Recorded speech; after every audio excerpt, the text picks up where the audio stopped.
All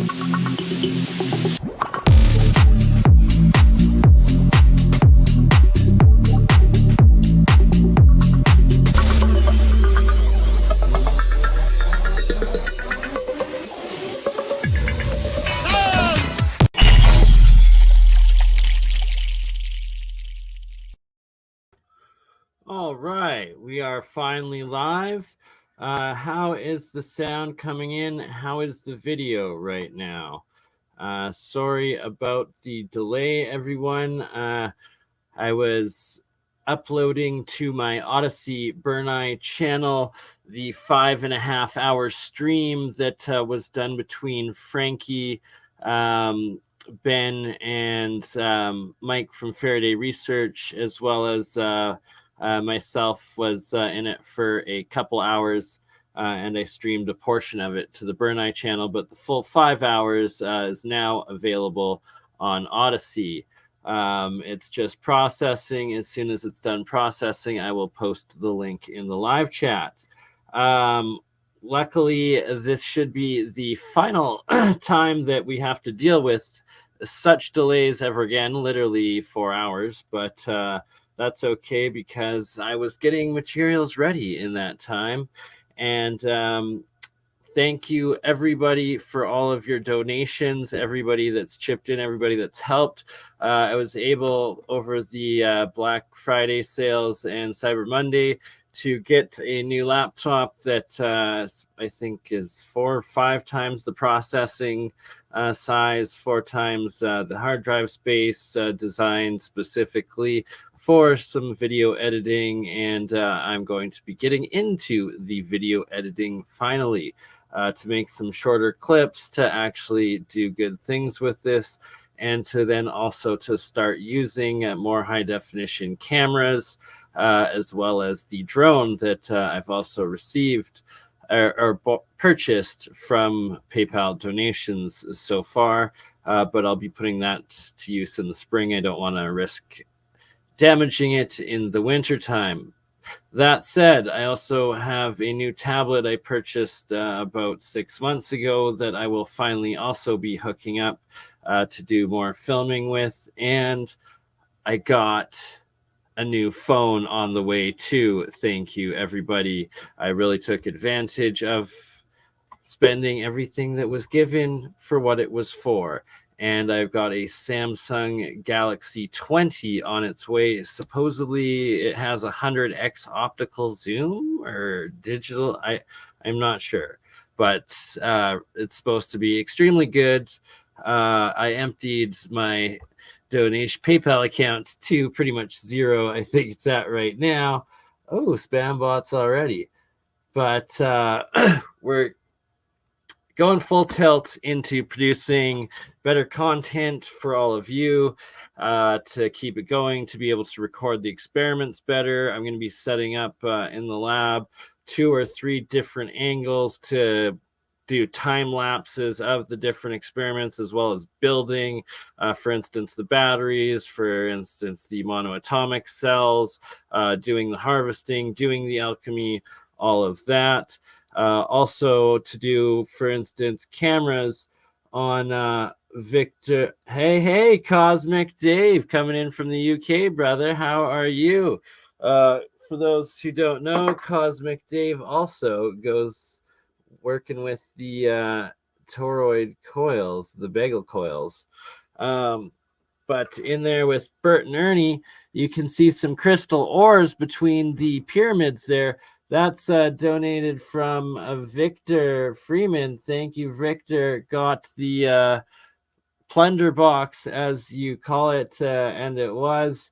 But those are 3 different gold ores, so that I will be doing actual alchemical experiments trying to reproduce the growth of gold, growing gold crystals directly off the ore, and some other gold alchemical processes and experiments. So those will also be on the higher end. Nice, some LNR stuff.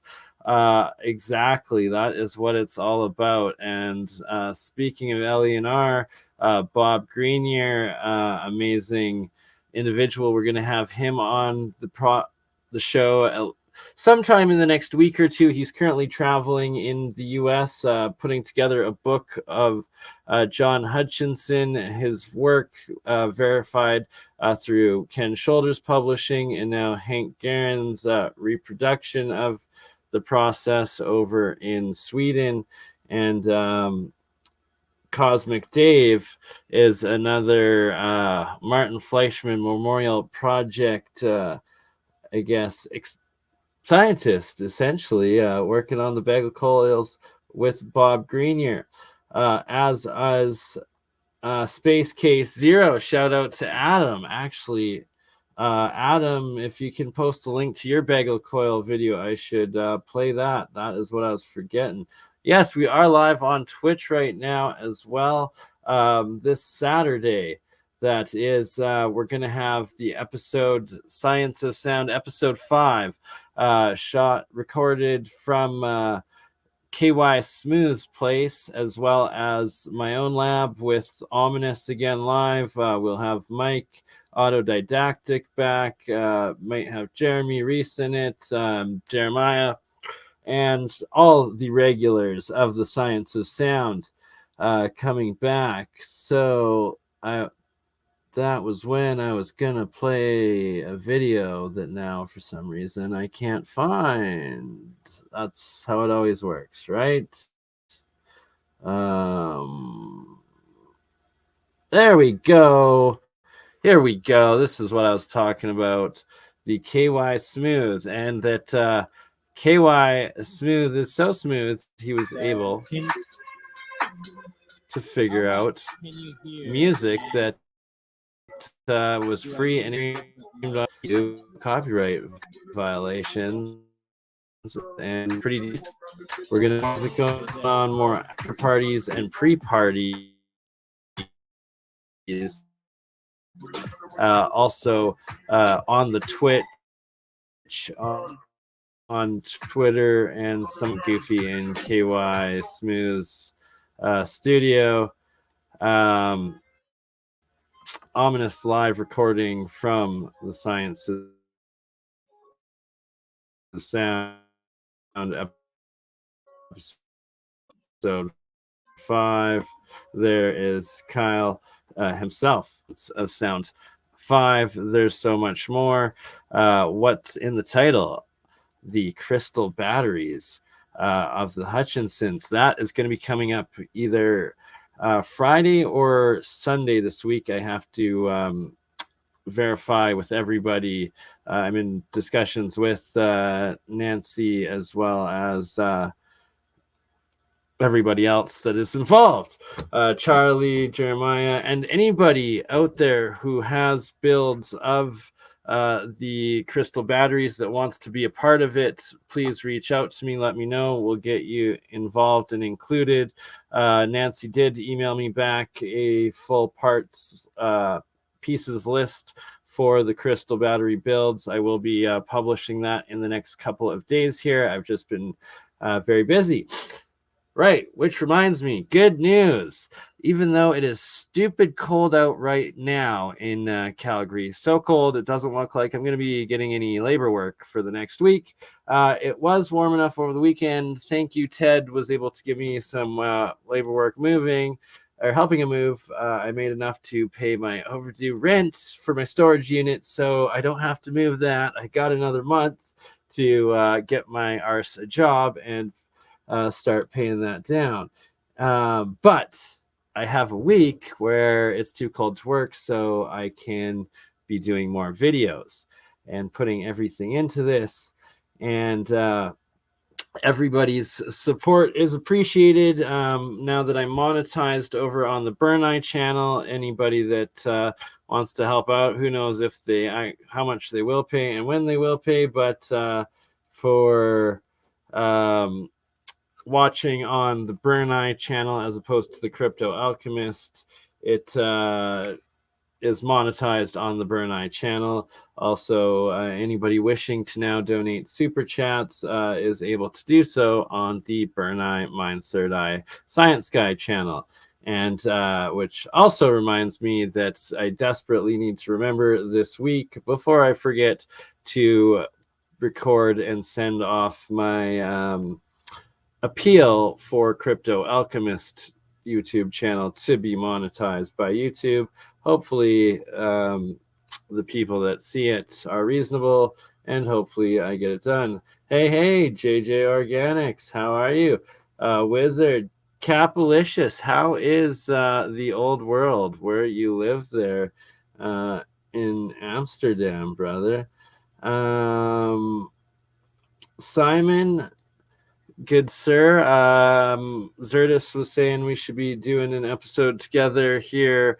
If you want to come on MK Canada, and then also the Real Science, we should be doing an episode in the next couple of days. Adam, you're also always welcome on Real Science. It's still here, Bernie. Well, are you gonna finally take some pictures of all these star forts and cathedrals for me, or some video of it, good sir? Hey, if it's still there. Anywho, the gold ore experiments, I'm really looking forward to. Going to be setting those up as well. I have Campbell finally back in 2 days' time. Autodidactic Alchemist. We will be doing our next alternative history deep dive video together and update. There's a lot I have in that.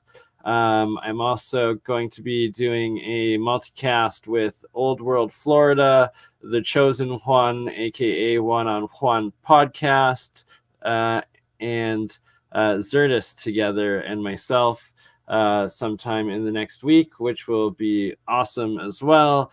And coming up within about a week's time, finally, Paul Cook, myself, Campbell, and Michelle Gibson, which I'm really, really looking forward to that. It's been a while since we've talked to Michelle last, and her work on all the different alignments, the circuit board earth style, the Moorish architecture everywhere, and just in general, amazing research constantly by Michelle. And Paul Cook also getting upgraded equipment finally here this week. So the quality should be exponentially better within the next week to 2 weeks time going forward, where by the next, I also got an extended Ethernet cord, so I can hook up this old faithful laptop to the direct Ethernet line for the next one, which will be better. I also finally got a solid state little hard drive that I'm storing. I'm backing up, downloading all of the past episodes and podcasts and interviews, a couple hundred I've done now over the last 3 years on everything. By the time I'll be able to get them all and start editing them, but I've also started getting and separating and organizing the audio files, just the audio files of the podcast, as I've had a lot of requests for just the audio files to be done as audio podcasts. So that will be coming in the new year, probably.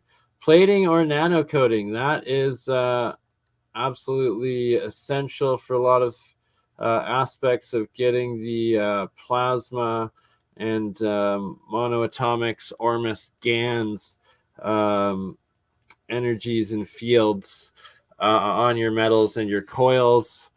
100%. Sorry, I haven't really been paying too much attention to the live chat. I've just been rambling.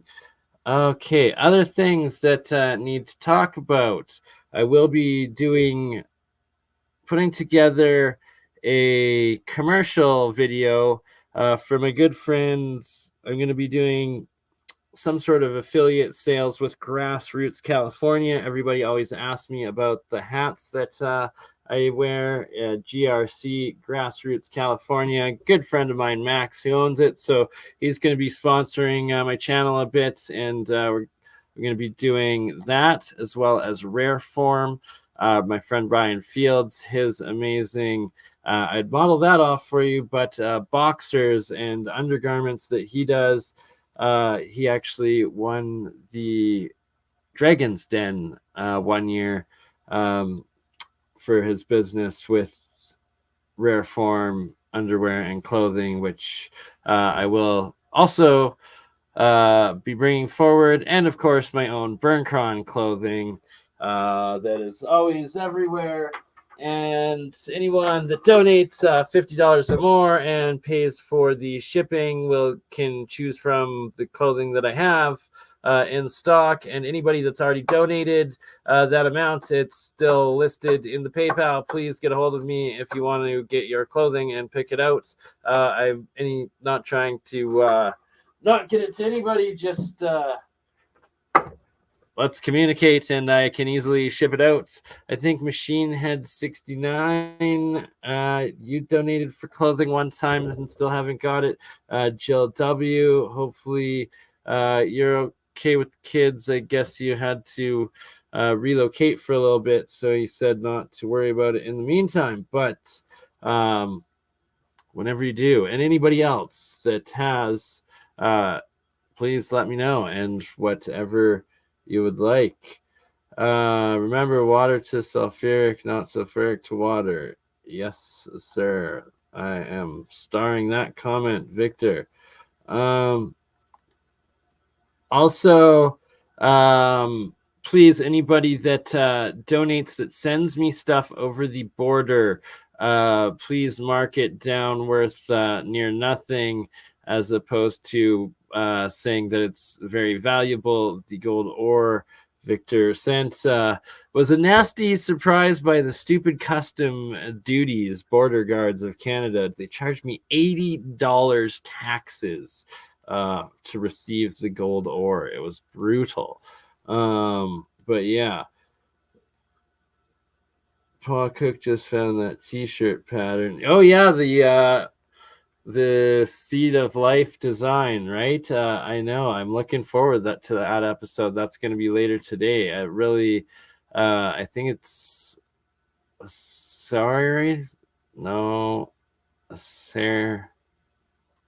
Wow, it'll come to me. The place in Egypt where the same Seed of Life design is like laser ingrained into one of the temples. Sirion? Does that sound right? Anywho, it's off the Nile.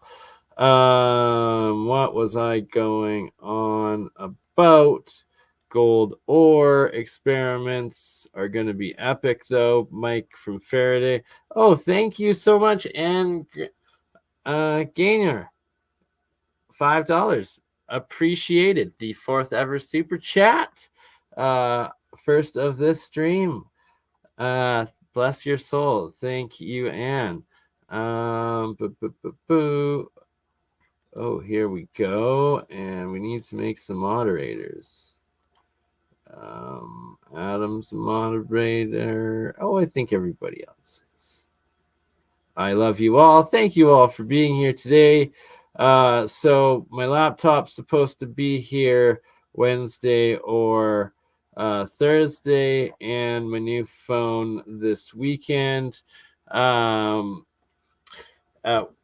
thing I really look forward to is being able to put that new camera phone lens. I gotta build a mount to my telescope, but to actually get some amazing telescope shots through that combination, I guarantee it.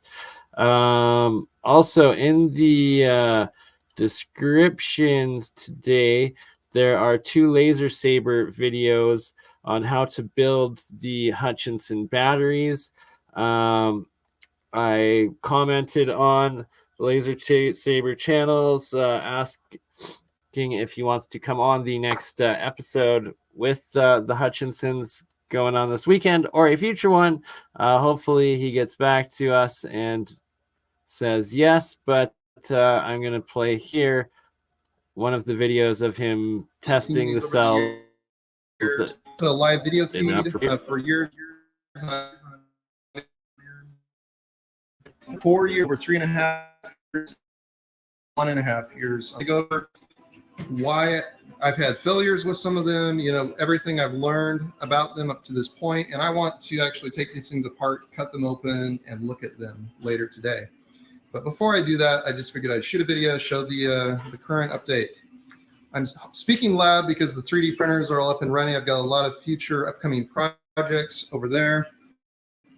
But yeah, let's go over these. So this has been running 4 years. Like I said, it's been in a low intensity mode, just a low blink mode like that. I'm just after 24 hours every day. There were occasions in the winter when the humidity low, different things of nature, be down for a day or two. But you know, even if you subtract a month, still very impressive runtime. And during that time, the internal pressure pushed the magnesium rod right up out of the top of the pipe cap. So very, very how much pressure. I think that's the key to what makes these things keep running, you know, year after year. So let's go over here and take a look at this one. This one's been running for 3.5 years. And during that time, I haven't had any reed switch failures on this one because I've got one of these dancing solar flower circuits in there. Check out Lid Motor's YouTube channel. I think he's drawn a schematic of essentially that same circuit out and uses it to drive a lot of his little motors. But you know, during that time, this one's been maintenance free. And the real thing bringing this one to an end is, again, the crystal cell growth. You can see the magnesium rods. They may have come up out the top. Little issue is this. You can see the fresh copper color there at the top of that V, showing the very fresh copper as that seam is ripped. You know, that I've just noticed that over the last week. So a lot of internal pressure, and I think that's the key that keeps these things going. You know, the internal crystal growth keeps growing and driving its way into the fresh virgin magnesium. So rather than the magnesium building up, you know, a layer of crud or corrosion that would protect it, it's just constantly getting pressed into by the electrolyte itself and the crystal growth. Anyway, that's my theory. Now, in this one, I called this the 100-year motor. I was much overly optimistic. You know, this motor has run for 1.5 years so far. During that time, I've had multiple reed switch failures. So I had to, you know, today it stopped again because of the reed switch. And, you know, in transportation, one of the coils broke. So I've updated the Easy Spin design here since I've made the first one. And it's a little stronger in the way I build these now. Reed switch failures there and the crystal cells here. And I think the reason I had such extreme so in the videos of Laser Saber, he actually has parts lists for everything that he builds and he's talking about. I paused it here just to post the link in the live chat for the current video playing, and follow that video to the full video to get the parts lists, and it's all like Amazon links and everything, easy to order. The video when I built these, I put these caps, you know, I took PVC pipe that I sanded out between the copper pipe and the magnesium rod, and I pounded these in under a lot of pressure to lock it all together. And I think what that did is just allow the pressure to increase like a firecracker in here, not with a quick explosion, obviously, but over time to just rip a seam top to bottom. And you know, the way I've got these hooked up, I'd soldered on these wires to bring me off my copper contacts, and I connected them up to in series to the magnesium rod. Well, when it ripped up the seam, those had to jump over with an alligator clip blade. It's really a mess. So that's the reason this one's come to an end. You can see this one again, ripped top to bottom. So there's a lot of pressure. And that's one of the things to keep in mind if you're building crystal power cells. You just got a lot of internal pressure. So anyway, I'm going to take these. This motor is an interesting little thing. I never did a YouTube video on it, so I'll just explain a little bit about it here. It's got a single flat magnet. And you can see that magnet right there, 3D printed hemisphere on each side of that. And the coils are kind of interesting.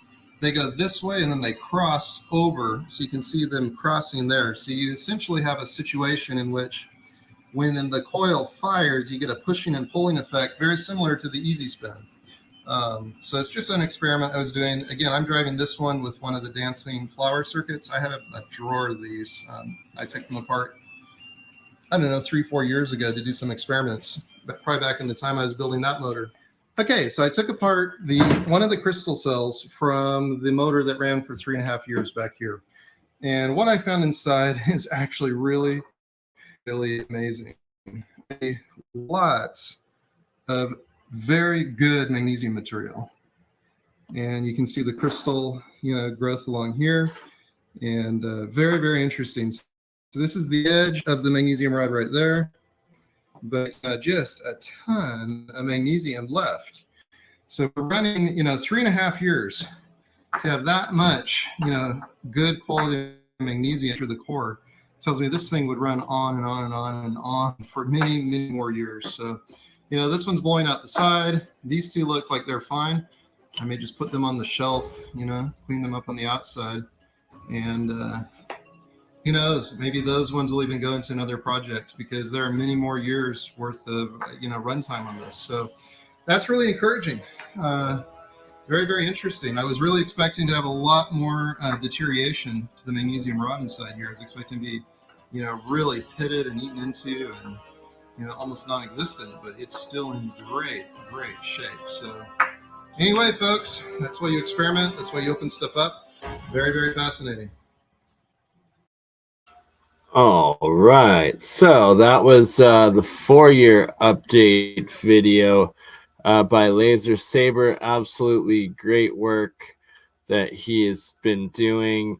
For those who haven't followed him or known about his channel, he's actually also been experimenting and researching and developing into atmospheric electricity and free energy atmospheric harvesting of electricity, which if you've been following my channel at all, you know that would spark the interest just a wee little bit. So I'm also now going to play his most recent or second or third most recent video on the development of this MIDI Atmo motor, V2 as he calls it, for the collection of free atmospheric electricity.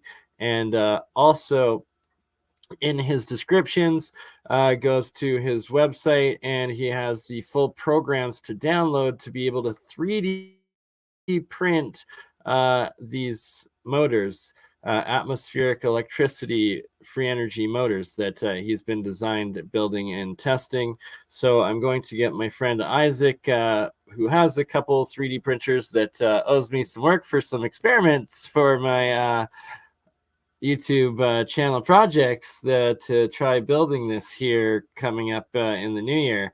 But for now, I'm going to shut up and show you what he's been up to. And this is free wireless electricity from the atmosphere. My foot on the ground. So my body's charged up with a lot of electricity. And in fact, if I put my finger in this, I throw the discharge out there. So, electricity, I can start it running wirelessly without touching it. You can see there that I'm doing a transfer of energy from my fingertip to the Atmo motor. It's like magic. This is the mini Atmo motor V2. It's made with a combination of printed parts. It's a lot easier to build and has a lot better performance. I will post a link in the video description to lasersaber.org. There you can find all the 3D printer files, the laser cutter files, as well as a complete parts list for building up this little motor. In this test, you can see that I have the ground side connected to my finger, so my body is functioning as the ground. Half of the discharge blades are connected to the ground wire. On the other side of the motor, I have them connected to my aerial receiver, which in this case is the small needle. The sharp point of the needle will hook up the high voltage static electricity coming from my Van de Graaff generator. As soon as I remove my thumb from the rotor, the motor takes off running. It's running on wireless electricity. Seeing this motor run wirelessly without the use of magnets, coils, or other traditional motor parts almost seems like magic. And you don't have to be within a couple inches of your high voltage DC power source. In this case, you can see that I'm powering this Atmo motor at quite a distance from my Van de Graaff generator. With the Van de Graaff placed in an empty room and a finer array of collector points on the Atmo motor, I'm sure this distance could be greatly increased. I've had a lifelong fascination with wireless electricity, and so far, these Atmo motors have been the best way that I have found to demonstrate this effect. Connected directly to my high voltage power supply, starting this mini Atmo motor up looks like something right out of a science fiction spaceship. In the future, I want to 3D print a generator mount and connect a small generator to the output shaft. Small hand to do some quick with this little LED Stirling engine that I had laying around. Looks pretty cool, and it doesn't really draw the larger generator to this Atmo motor. If you're a long-time subscriber to my channel, you already know that for quite some time I've been doing experimentation in the capture free atmospheric electricity to power these Atmo motors. Okay, so we've got the hexacopter up there in the air, and it's only up in the air about 100 feet.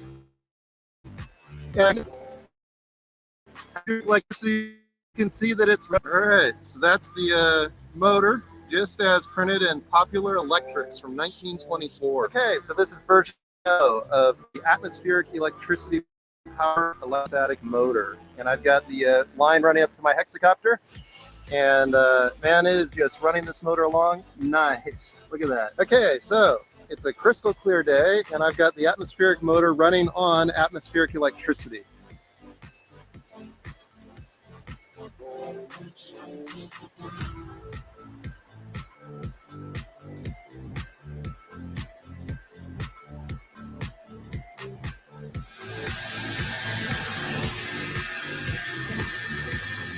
High enough, the goal is to strike out to the next cloud and to cross this channel.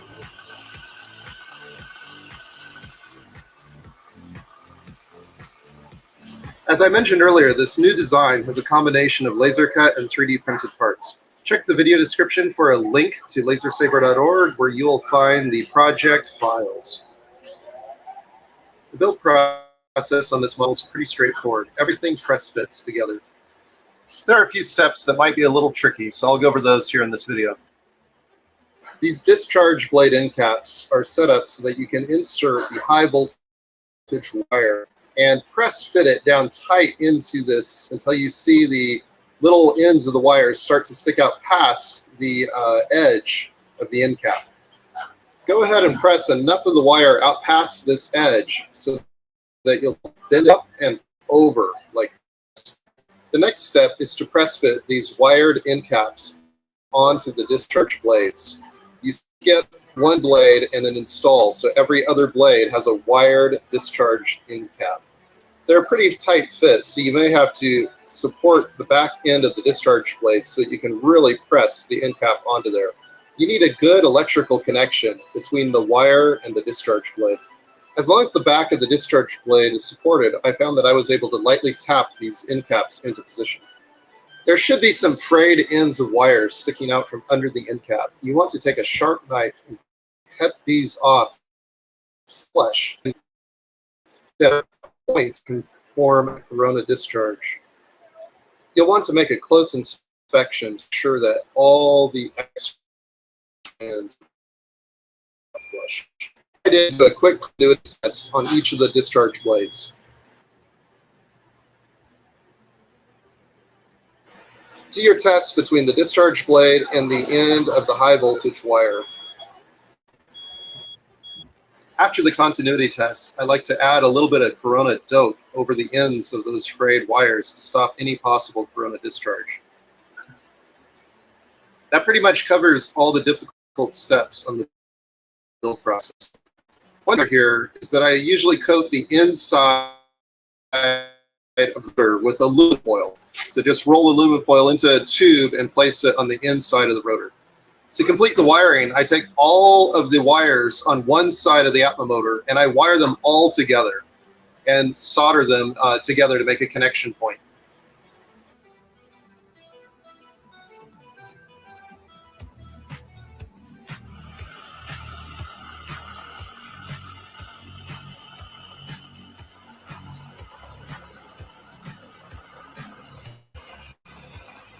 Discharges.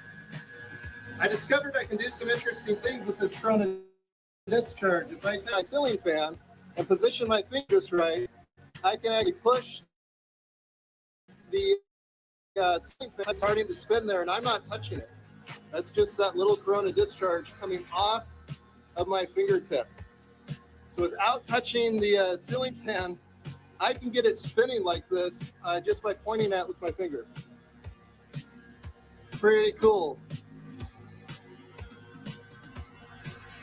So I can take that same energy, and actually this is the corona discharge wind that's pushing the ceiling fan here. But now energy and start my Atma motor up with it. And you can see, even though I'm quite a distance from that little collector needle on the Atma motor, I can power that right up. Just the energy coming out of my fingertip.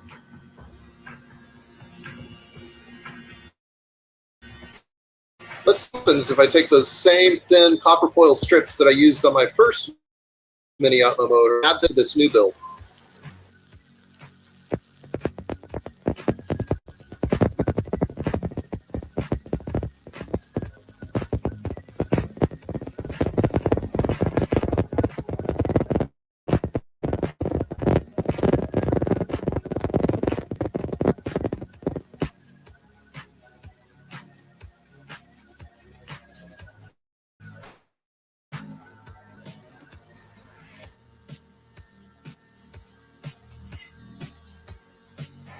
Well, that pretty much wraps it up for this video. I've got a couple more large Atma motors on the workbench that I'm building up right now. So stay tuned for future Atma motor updates. That's it, everybody. Let's all keep experimenting.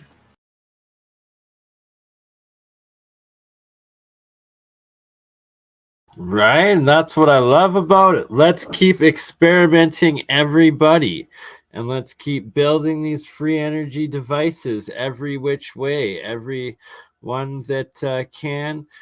So in the next 2 days, I will be publishing the full parts list from Nancy Hutchinson on the crystal battery build. And oh, it's just 37 minutes, 37 seconds, right when I looked at the clock there. And we will be doing the next episode with the Hutchinsons, Real Science with Zertis, myself, the Hutchinsons, and Charlie C. And anybody who's got and been testing the batteries already and wants to come on, by all means, Nancy says you are more than welcome for this next episode. I also wanted to share and document this bad boy, bring it up. The Joe Cell. This is another Australian invention, free energy, and like the videos and claims seem to show through field interaction, some sort of cold fusion, high electrolysis possible, but more like sonic resonance of some sort, transmutation, water into oil. And it seems to be done in the videos I've seen quite easily, quite frequently, been reproduced by several. This, once again, is rexresearch.com. This is the episode. Oh, what does Walter Russell got to do with this? Interesting. Born in Boston, started experiencing annual periods of illumination during a 39 period They believe secrets of the universe. All right, I'm not sure where that Walter Russell thing comes into. Oh yeah, see, there we go. Joe sells for begin. Yeah, so this is the full Joe sell page on Rex Research. It's absolutely huge. It's probably like a book or two's worth. But I just wanted to bring it up to everybody's attention. I will post the link for this as well. Everything on Rex Research. It's literally a modern day matrix digital library of Alexandria of free energy and cold fusion. The Joe cell I see as a serious contender for being game-changing technology. It looks legit from my understanding. It's very similar in a lot of ways to the Keshi field interactions and transmutations, as well as Walter Russell's transmutations. That's why I'm pretty sure there was a Walter Russell segment in here. I just didn't want to ramble off reading all of it. I will come back to it on my own, as should everybody else. I just posted the link of chat for anyone interested in the Joe cells and that sort of free energy. Also on Rex Research, we were going to go over yes, some of their alchemy experiments on Rex Research that they've done. It's very similar sort of stuff to Esoteric Gold. Mike in Utah and Jeremiah's work there joined the technicians. A lot of this stuff that I've been showing on my shows, and that looks pretty similar to a crystal battery almost, or the Baghdad battery.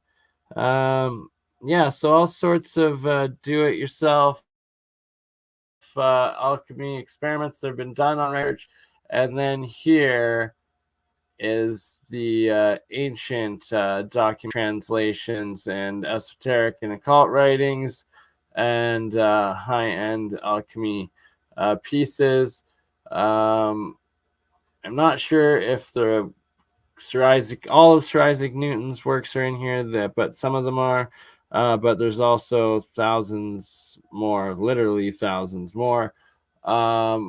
Rosarium, I need to find the Rosicrucian one. I'm pretty sure it was also in Rex Research.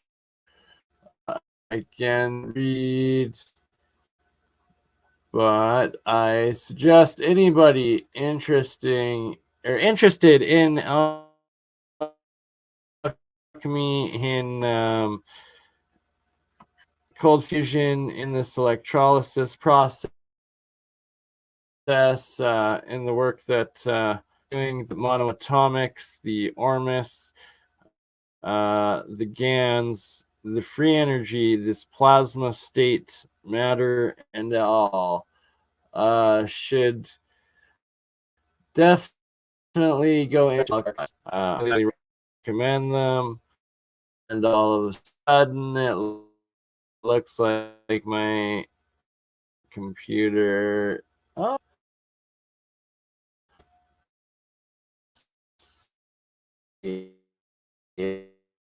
Sound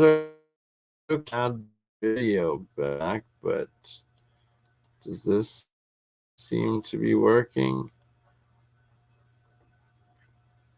No.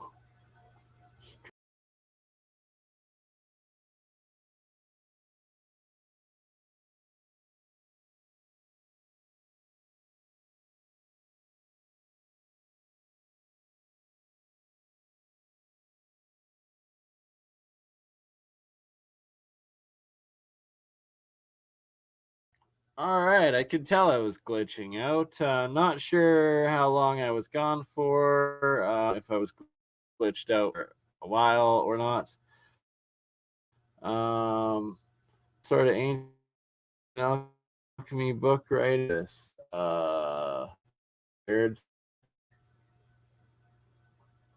weird. It's all symbolic stuff, though.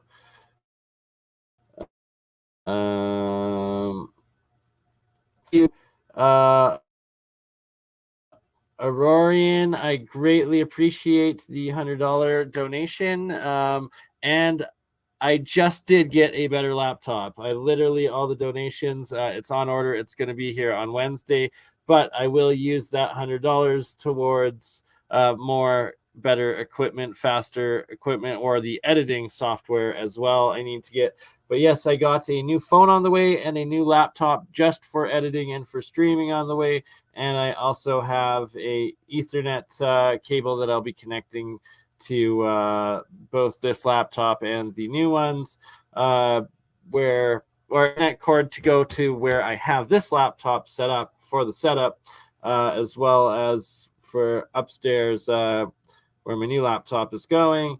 The Science of Sound this weekend, I should have the new laptop for, and we will be streaming both of my lab as well as KY stuff. The full studio Ominous, and we will be going through more on the solfeggio frequencies and all of that. All donations do directly go to supporting me, to continuing this work, continuing these experiments. I do need variacs and signal generators, equipment. That's the equipment I'm needing to advance my cold fusion electrolysis experiments up to the next level. That's what I'm going to be focusing some of my fundraising on next, as well as obviously paying bills like my storage of my silk screening equipment. Hopefully I'll be able to start generating enough money through selling some of my clothing and all your generous donations, kind support, and whatnot going forward. And I'm probably also still going to be pursuing a part-time job just to be able to save up to get my silk screening equipment out of storage and start printing shirts again, because I have big demand for it. I just need to get the proper sizes as well as orders, and then I will be self-sufficient again and don't have to beg for money constantly. But I do and am gracious for everybody's donations and support. And just to let you know that I spend it responsibly. The new laptop's on its way, new G20 Galaxy 20 on its way, so that's gonna give some epic filming and streaming and all of that. StreamYard's pretty epic. All of the yeah, it does, right? But that's one of the good things about KY weekend, the Twitch pre-parties and after parties, so we'll be able to work out all the bugs ahead of going live for the actual episodes on YouTube.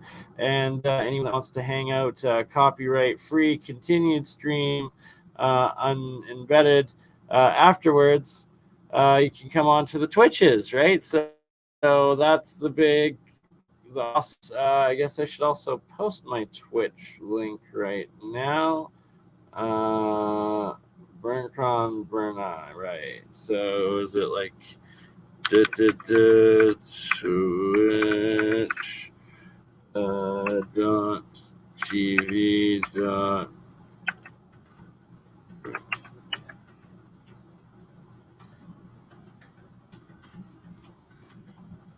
I think this is correct. I'm not sure. Interesting. Chatbots. I will have to.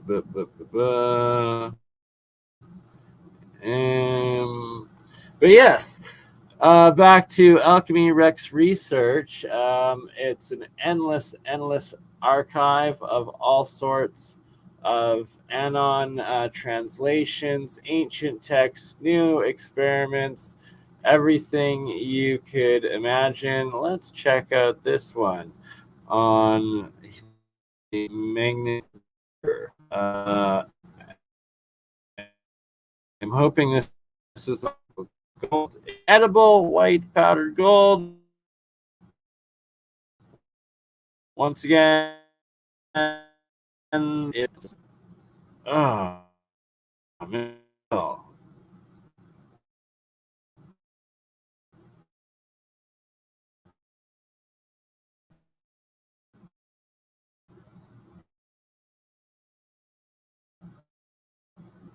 All right, next stream. There's the correct one. Anybody to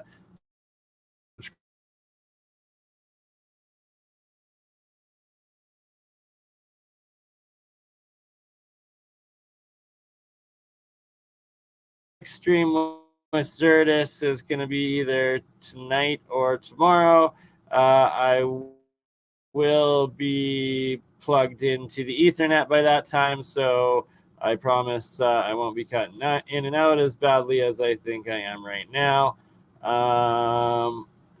We will be the Science of Sound episode 5. It is currently created on the YouTubes and Twitch and all of that, but I will be adding Zerdis's channel and Autodidactics and maybe even the Alien Scientist to that streams.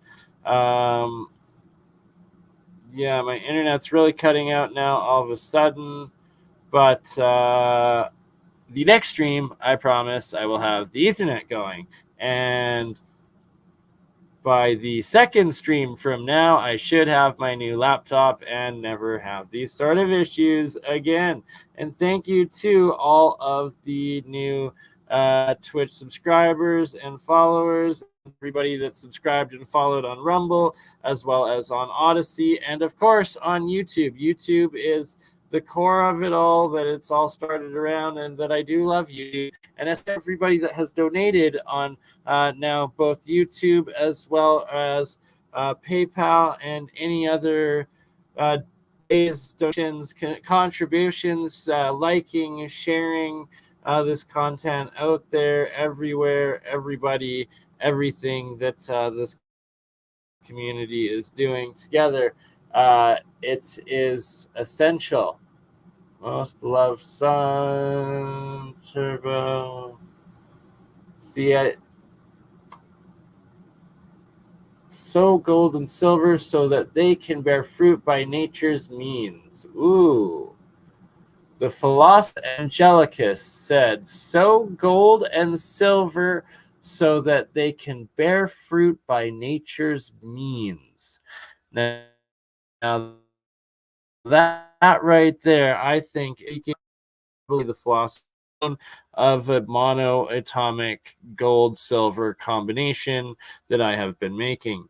And that is talking about this monoatomic gold-silver that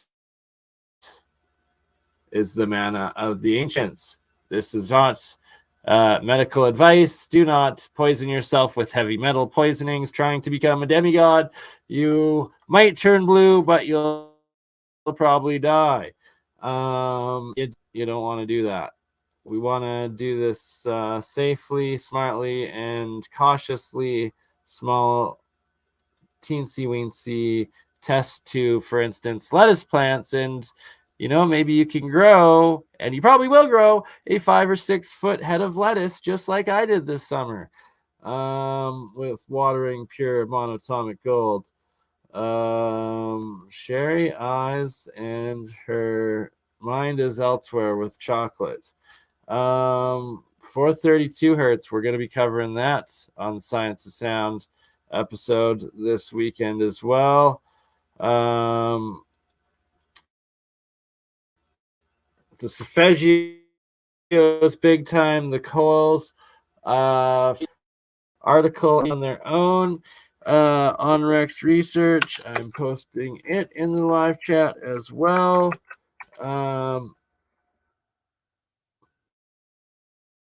It's just too much for me to read right now. My internet is just being really, really crappy right now. For some reason, it's not liking it at all. So I might keep this one at under an hour because of all of... Well, I just need to hook up all the new equipment as it arrives. get things working. I will be organizing, editing, audio podcast series going up. I'm going to be editing each, especially the Science of Sound series. I'm going to fully edit them and re-release them, republish them after the live ones for like the season 2. I guess I'll redo season 1 sort of thing. That's my main goal, is to actually become a full-time editor, publisher, and experimenter, because there's just so much going on. I literally have probably 50 different YouTube video projects on the go and collaborations, 50 collaborations with different channels and people and programs that I have on the go, as well as now 3 to 4 weekly shows on other channels that we're multicasting, 2 to 3 monthly shows, programs, conferences that we're multicasting, as well as some twice monthly programs and shows that multicasting. Literally becoming a multimedia conglomerate channel content creator. So it's going to be an epic year going into 2023. Please support in every way that you can by most importantly liking, sharing the different infos. Anybody that can help in editing or right, that's like there's never enough time in the day. So shout out to Sarah, Mindful Exposures. She's done a bunch of helpful logos and editing and small clips, and it's taking the small clips of important parts of these longer streams and getting them out so we can share them on the short clip channels, on the TikToks and the Instagrams, all of that sort of stuff, where things can really trend and blow up. Because this free energy is real. It's being built by many people, and we are all starting to build it and make it happen together. And that reminds me, how can I do an episode on free energy without going over good old Mike Faraday, another partner of the Science of Sound series. And this is his latest video explaining how his Adams motor his build is different than the original, how he's changed it, where you can measure the free energy spikes, the over unity within the field, the signals, and getting. All right. I'll let him explain. And potential to actually keep this light going. This was a huge difference in the waveform that's going on. I just want to show you this. So now we're going to add a little bit more of a resistive load. I'm going to send the second light bulb, and you can see what happens to the waveform. Okay, look. All right. So now she's dropped down. It was usually hovering about 70, 180 volts. Now it's about down to 160. So it's lost about 20 volts. Now you can also notice the spike, the high voltage spikes are now decreasing in size. If I add another light to it again, it's going to decrease even more. So I'm going to put on the third light bulb. See, now it's decreased. All right. So now instead of 160 volts, I'm barely getting 100, 132, 134 volts. Frequency is about the same. See, as I'm adding load to this, it's now responding. It's going lower and lower and lower. That transience small. I'm going to add a fourth light bulb to it and increase the load. Okay, so now she's gone even lower. So now it's about 120, 125. Okay, let's go a little more. Let's put another light bulb on. Now we got light bulbs hooked up. Okay, so now I'm down to about 110 volts. See how that transient spike is disappearing? It's because all the power is there. It's in the coil, but it can't get it out. It needs that extra little boost from the piezo's to increase the high voltage back EMF flyback to get huge spikes. So I'm showing you, as I'm adding more light bulbs to the load, my waveform is getting shorter and shorter and shorter because it cannot keep up now. As you can see, there's no lights are lit up. Okay, very important. Okay, so we're gonna let this go. We're just gonna leave the settings here. We're not gonna change anything. All right. Now I'm going to attach all the light bulbs. Okay. Okay, so all of them are screwed in now. No light whatsoever. Now, my voltage has gone down to about 90 volts. And it's very inconsistent. There's no power behind it. There's nothing happening. It's getting smaller. And if I were to add more resistance to it, this spike would just start disappearing to the point where it's basically pointless. There's no power coming out. So as you can also see, it's only putting out 16 volts RMS. So it's getting lost inside that coil. So now what we're going to do is we're going to hook up the piezos again. So just kind of bear with me here for a sec. I'm just going to shut the motor off. I'm not going to change my voltage at all. Okay, so right now it's about 800 milliamps. Okay, so I'm going to shut the motor off. Okay, we're going to stop it.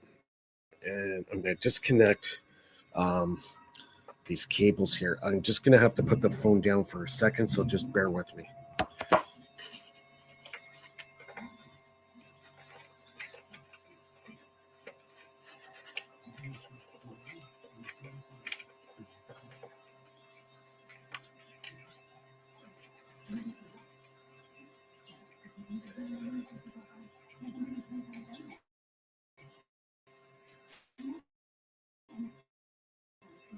Hooked up. My probe is attached to the high of my negative terminal, which is also going to the other side of.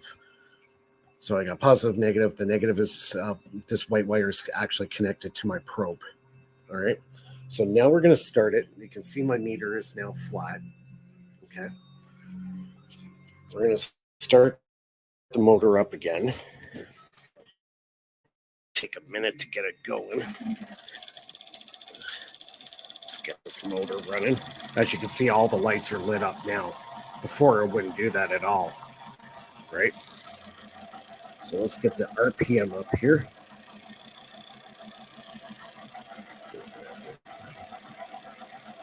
Get the RPM going. I haven't changed the settings. It's still pulling about 900 milliamps or 90 milliamps. I'm going to get that down lower. I'm going to get it down to about 3, and then we'll do our test.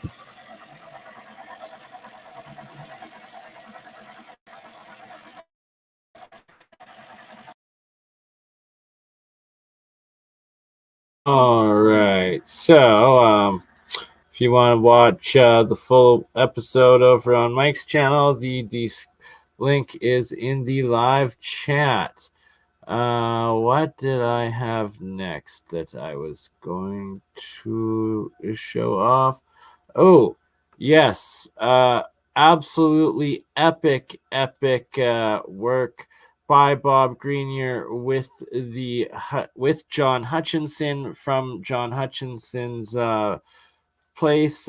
Bob went all the way over from the UK to visit and record with John and show John Yuri's from Sweden's replication of these transitive metals, the EVOs through the bagel coil, and the verification of the Hutchinson effect, and the book that Bob Grenier is publishing on John Hutchinson, the Hutchinson effect, and the verification of the Hutchinson effect.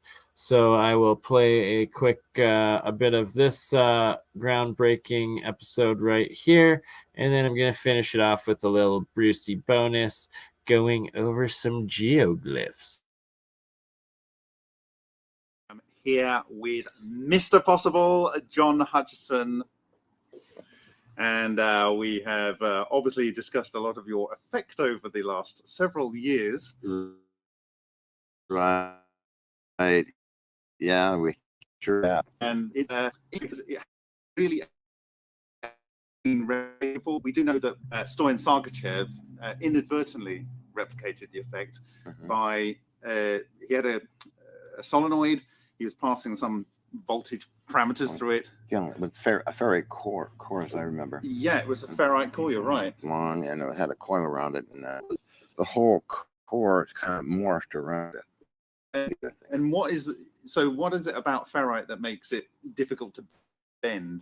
What up, Jeremiah? Join the technicians, brother. JP, when are you going to be ready to do another Science of Sound? Sorry, Science of Sound is a Saturday.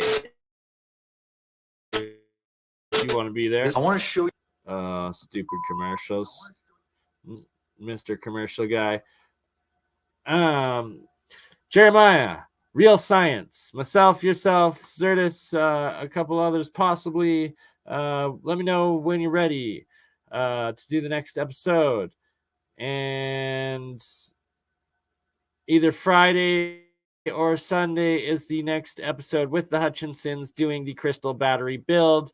JP, please communicate with me that you're going to be a part of that and that you have the materials to build the crystal batteries with the Hutchinsons, and that you're ready to move forward with us for the next one. On that note, here is the Hutchinson and Bob Grenier. Understand that was about to happen, but they didn't see it happen, but you could hear it happening. McDonnell Douglas, same thing. Shout out, show me Sasquatch. 8 hours to tape, speed it up really fast. You see all kinds of things happen. So it's problematic. My first TV show was on the news and had a beautiful levitation. That's one of the things that have been most inspirational to people that have followed your work over the years and being curious as to how they were achieved, but then not really knowing. And so what's happened recently is your work has inspired so many people, and those people have together, and I've been fortunate enough to meet Henken, and in the course of some experiments, he has achieved what appears to be effect. That's awesome.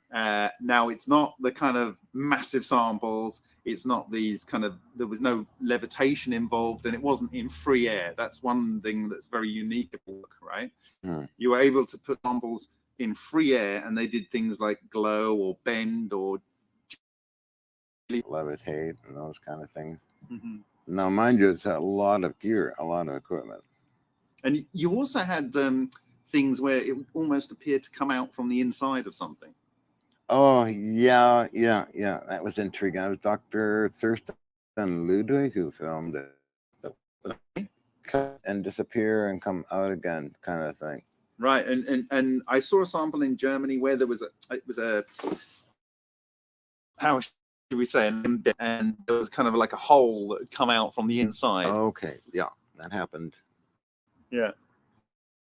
And also in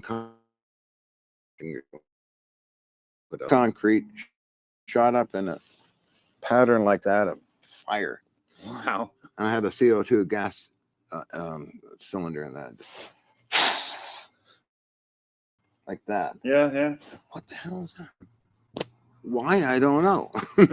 But it's there.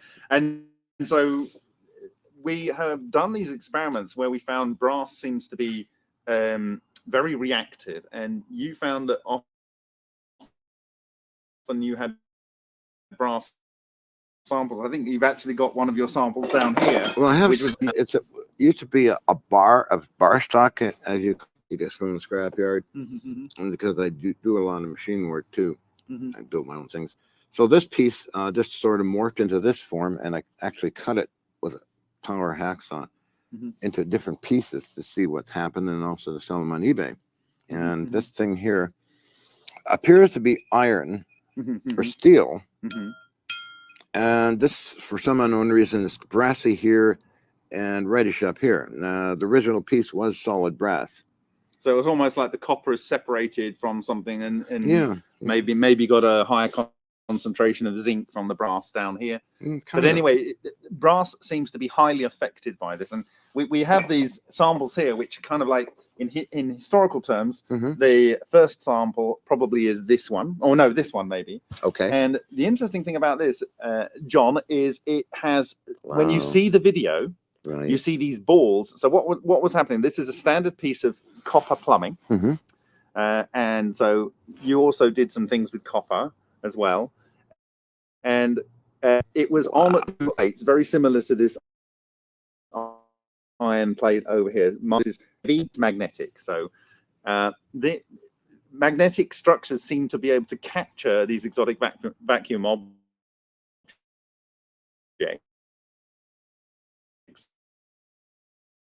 And what you see on here is these balls lying on that iron plate. Oh, wow. And you can actually see these in the video, and it's 100% affected with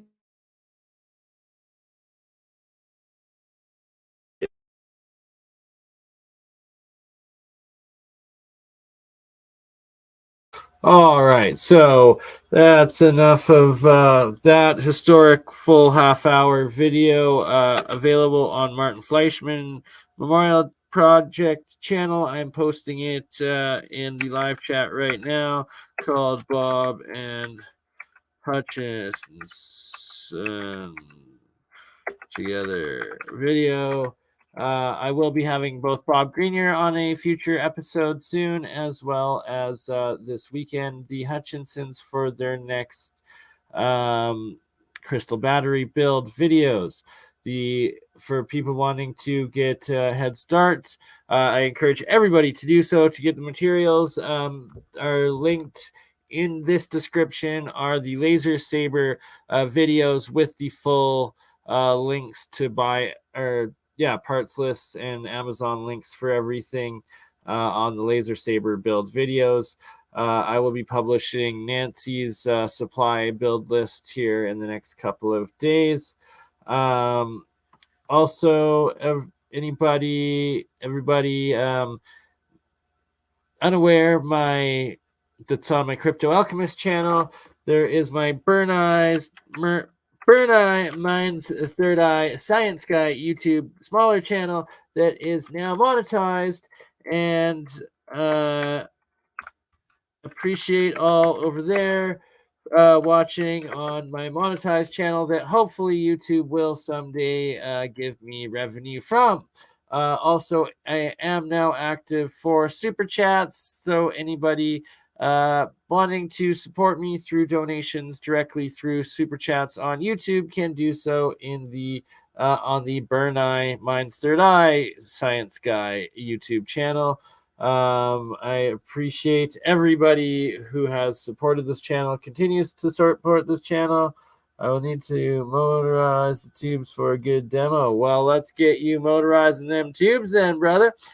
And yes, Jeremiah, are you please email me or text me about setting up coordinating the next couple of videos, the Science of Sound this weekend.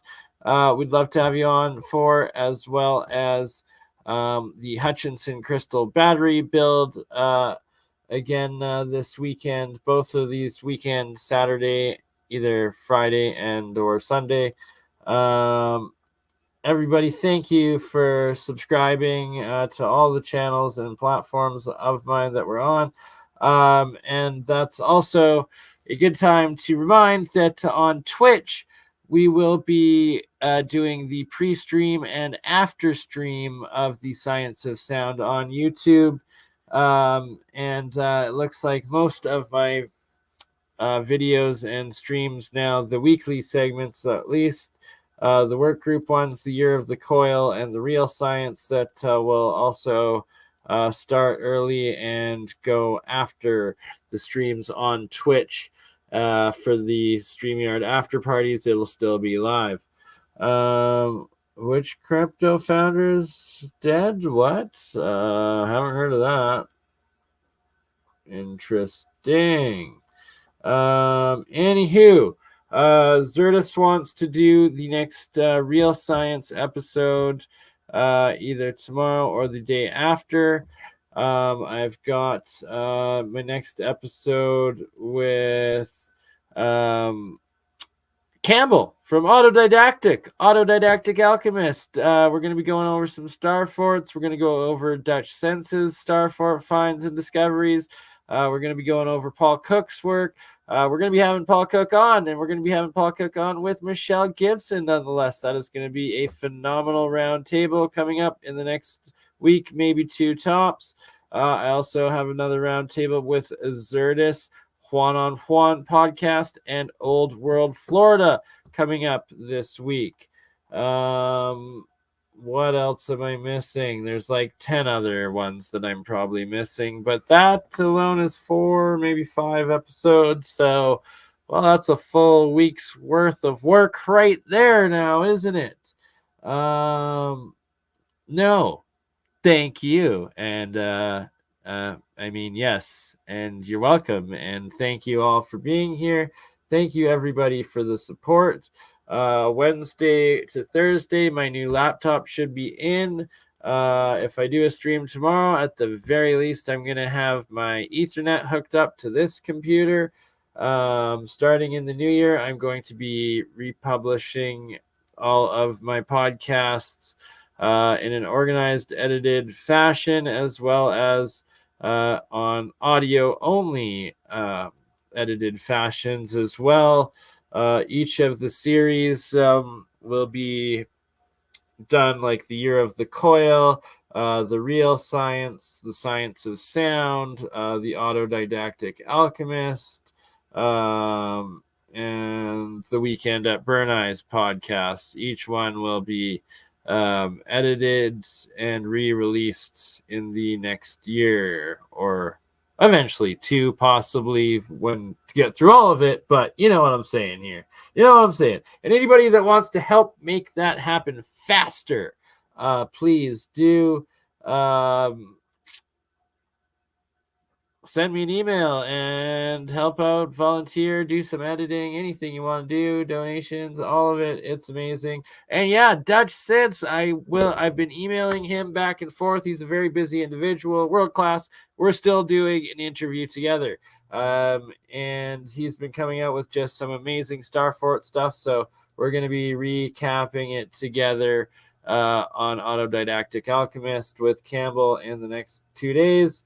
Dutch hopefully comes on this week, but don't quote me on that because he keeps telling me next week, each week. So it will happen at some point in time. That I am able to assure you all. Check out Adam's videos, aka Space Case Zero, on how to make the bagel coils, the same Bob Greenyer, Martin Fleischmann Memorial bagel coils, the same bagel coil design that Hank Urin used to replicate John Hutchinson's transmutation of metals. And this is real science going on right here. You see Jeremiah and Adam right there. They're about to do a call together. Real science happening constantly. That's what it's all about. We are advancing. We are continuing the experiments constantly. And shout out once again to Victor Freeman. Sent me 3 giant nice chunks of gold ore that I'm going to be doing some crazy alchemical experiments of trying to grow the gold crystals and so much more. Real ancient alchemy and new alchemy all together in new experiments coming out for all of you to see very soon. Do a little close-up here before we go.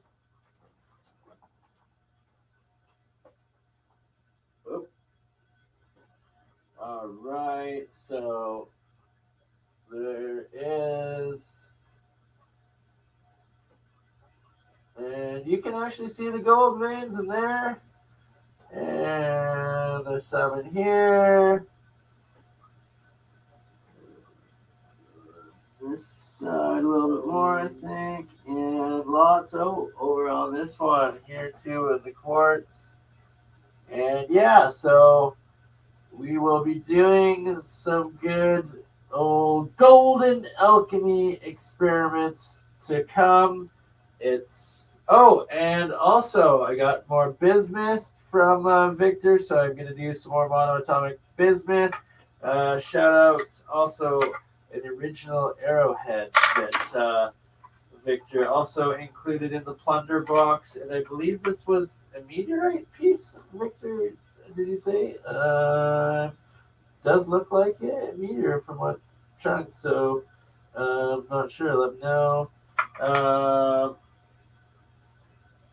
Real science is going to continue to happen here. Also, in the next couple of weeks to a month's time, we will be doing how to build your own organite pyramids. Lots of great channels doing it out there that you can check my community section. I share a couple, and that I've been talking with, and also going to be having coming on. And there will also now, through high demand and needing to happen, I will be doing a weekly alchemy stream with focusing just on the monoatomics, on the ormus, the GANs, whatever you want to call it, the ancient alchemy, the new alchemy, the cold fusion, all of it together. That first episode coming up with Esoteric Gold, Mike and Ben, and also Frankie. So that will be something to look forward to as well in the next 2 weeks. Time. There's just so much on the go. So yes. I also have to this week. I just got my police abstract record back, so now I can take the next step to fill out in my province of Canada, Alberta, the AGLC, Alberta Government License Commission, for the marijuana handling license, so I can finally get some part-time work at a marijuana dispensary and actually get some steady income going, because my God, has it been hard ever since the COVID AIDS has stopped, payments stopped, and all my equipment in storage, so I can't work. But thank you everybody who does support this channel. Hopefully YouTube starts helping me promote this work. The algorithms, yes, I'm going to also see, there's just so much work involved in running these channels. I have to figure out now that it's monetized, how to get the advertisement working so I can get a paid account, so it'll charge me, but I've got enough donations so far in YouTube, hopefully, that it lets me use them to finally put it into promoting these videos, this educational content, and that the algorithms for once will do good instead of bad, and that we can gain subscribers and followers, and this community can continue to grow and actually start generating an income for me to be able to continue all of this awesome stuff with all of you. Yeah, so also in the next 2 weeks coming forward, I'm going to be doing a lot more, especially for fundraising. So I will be putting a lot more into actually doing some commercials, recording for clothing and the inventory that I actually have of my different designs, the types of shirts, the sizes, and the prints on them, because I do have well, it's in the thousands, maybe even a 10,000 of printed inventory of clothing. Literally 20 or more giant Tupperwares filled with BurnCon clothing that I would love to sell, and most of you would love to wear. So I will get it done and start bringing it forward. What else am I rambling on about now at this point? Now I'm just getting straight rambly. I think I'm going to call it a night, which is ironic, as always, because my nights are your days. It's 7 a.m. in Calgary right now. Yes, it is 7 a.m. We've been going for 1 hour, 25 minutes. Oh, well, 40 people. It just jumped by 5 as soon as I said I was going to stop. Look at that. Everybody that is here, thank you for being here. Oh, the Brucey bonus I promised, right? The Medicine Hat, Badlands, Guardian, little geoglyphy. Okay, here we go. Little Brucey bonus. Shout out Paul Cook, Easy Tigers. Medicine Hat Geoglyph, a study of the Indian head. Sorry, that's old, not my writing. I should say the First Nations head of the Aboriginal people located at Medicine Hat, Canada, more commonly known as the Badlands Guardian. So this guy right here, but there's also this face, this Olmec face, this face here, as well as the other 5 or 6 faces elsewhere in this valley. Okay, this paper was commissioned. Just checking that everybody can see. This patient was commissioned by Earth's International Research Society, EIRS for short, with reference to the First Nations head anomaly located 40 miles east of Medicine Hat, Canada. There's the coordinates, GPS coordinates. The native head geoglyph that is quite prominent from the air has been the subject of speculation for many years. During an initial study, it was realized that there was more than one caricature located in that vicinity. After further inspection, it was learned that the caricatures that existed at the site were related to the Mesoamerican cultures that existed circa 900 BC, circa 1500 AD. Until now, it was inconceivable that such a geoglyph could exist this far north of Mesoamerica. In addition to the caricatures, there also exist raised earthen lines throughout the surrounding flatlands. Okay, so raised earthen lines are what the geoglyphs are. Then they might not necessarily be megalithic stone lines here. That's something that I will be verifying and documenting this springtime with the drone, the DJ2 Mini. Yes, that's the one. That I've purchased about a year ago and just have not yet been able to get out there, but we will be going in the spring, and it's going to be a giant YouTube meetup. Anybody that wants to come to Medicine Hat Badlands this spring, we're going in mid-May, early to mid-May now, and we're going to do a camping YouTube meetup trip at this location. So we're going to do day trips, we're going to do probably 1 night camping here, 2 days exploration, and 1 night in a hotel in Medicine Hat or something along those lines. Back to the Fareham Foundations. Existed raised earthen lines throughout the surrounding flat lands. From past experience, it was realized that we were not only dealing with facial features, but with linear geoglyphs, left there to tell a story. That story comes to life in this presentation.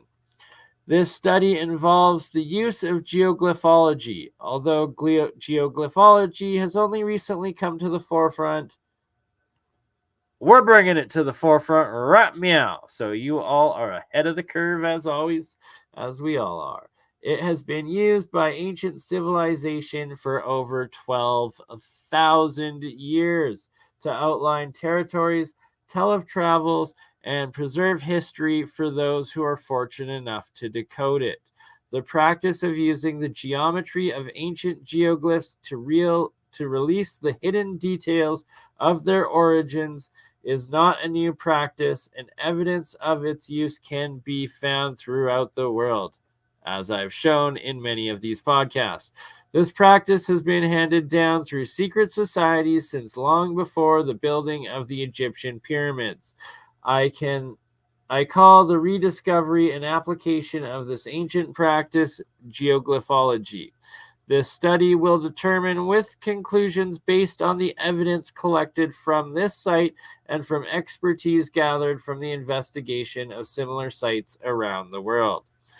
In the field of geoglyphology, we are plotting lines in a spherical world and then displaying the results on a flat plane. It is difficult to grasp the concept of combining spherical geometry with plane geometry.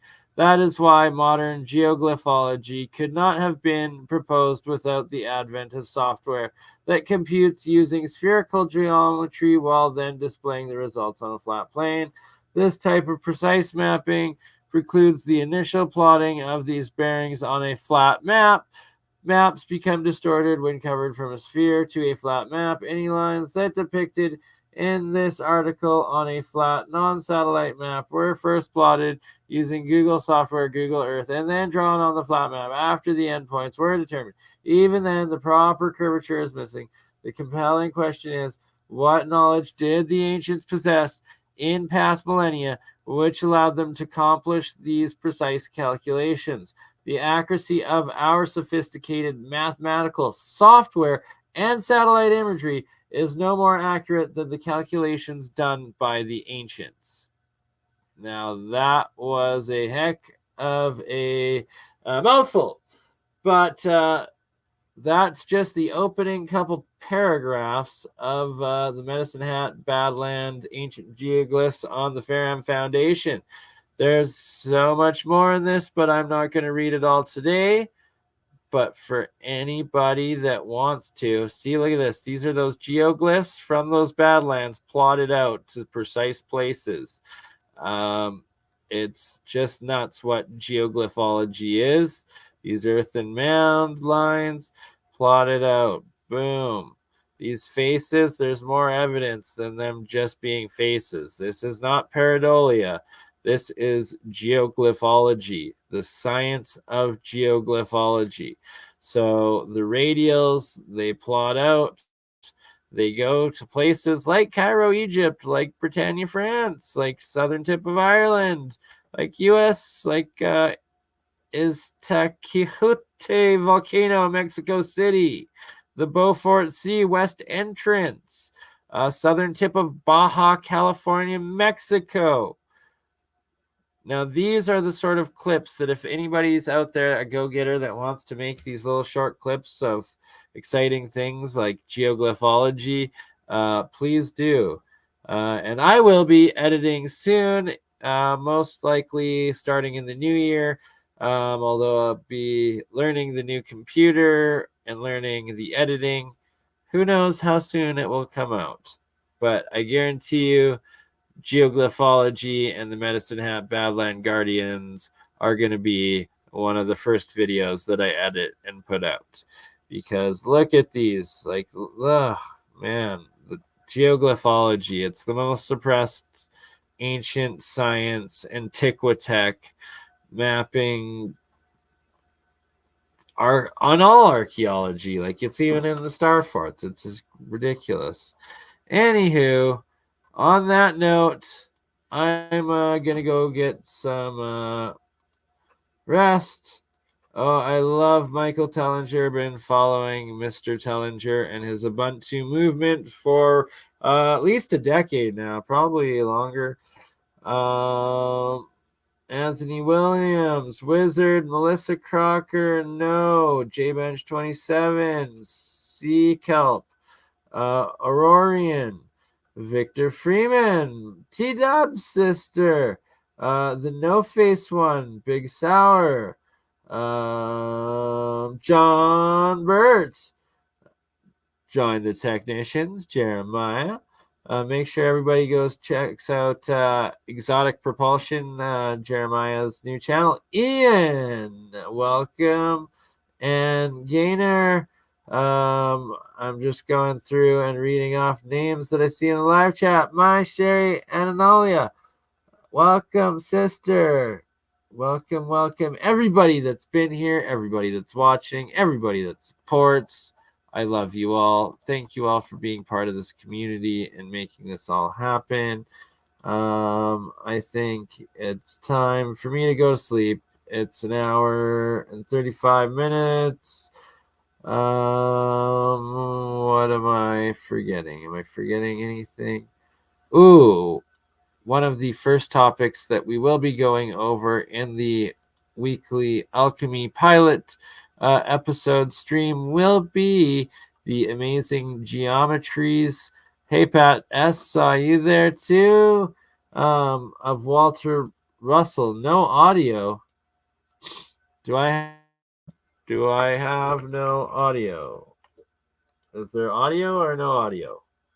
Audio gone for over 1 minute. Can you all hear me? Or is it just Anthony that can't hear me? Everybody, okay, Simon can hear me. Maybe Anthony, sounds like you lost your mind, good sir. Everybody's saying the audio is fine. Yeah, you hit the button, Anthony. All right, so Walter Russell, his vortex-based periodic table is next level. But it's more than that. There's the octave periodic tables. He understands electrochemistry and nuclear fusion on a whole nother level. Nuclear chemistry and these charts, they're unbelievably advanced knowledge that has been hidden for 100 years since his time. That wasn't the one I wanted to click on. Thankfully it didn't go there. All right.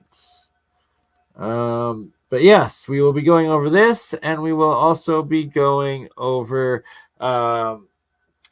David Hudson's Ormy's patents and all of that amazingness, the octaves and the geometries of the universe and the structure of matter and all of the rest of it. Now, my very last thing I will share is one more Rex research for all of you beautiful souls. It is the local heroes, free energy and levitation engines, because there's so many out there. People, Carrie Librian, hi Carrie, how are you? J-Bench, Monitor, JB Phillips, welcome. We gotta make everybody a monitor because I love you all. And you all deserve to share, and you all deserve to not be deleted. Okay. Lost side track. Okay, here we go. Rex Research, Free Energy Hero. What the heck? Clicked on the wrong one. Nope. There we go.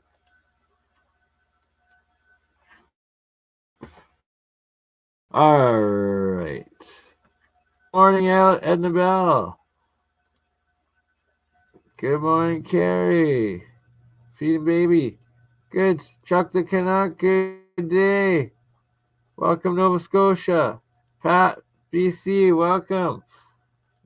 Love you all.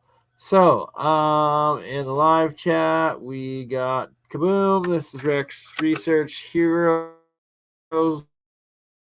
local heroes of free energy devices. Look at this. Got it all.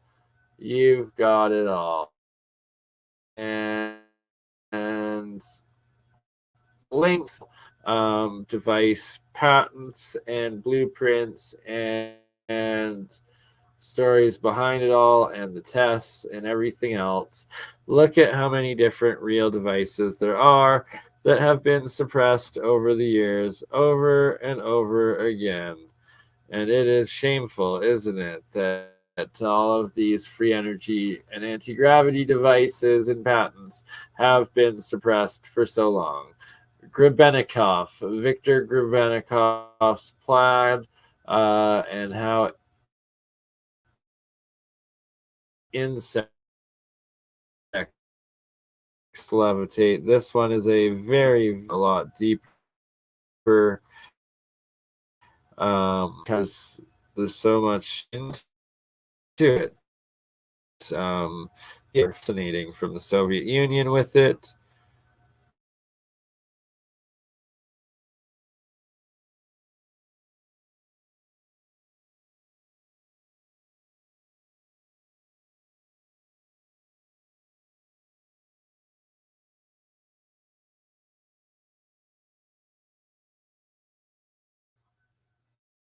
All right, it said it lost connection to my mom. Dr. Narcolongoland, nice, in Florida. Shout out Old World, Florida. We will be doing an episode together soon. On that note, my internet's cutting out. I'm going to cut it off. Love you all. We'll see you on the next one. We will see everybody on the next one. Thank you for your support. Thank you for being here. Hopefully you can hear me now. Love you all. Have a blessed day, blessed night. See you soon. Jeremiah, please email me. No audio.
I didn't end it yet because I wanted to shout out Zertis, the Zertis channel, and Andreas Zertis, my man, who I will be doing an episode with probably tonight, and Cam, my man in Australia, tomorrow.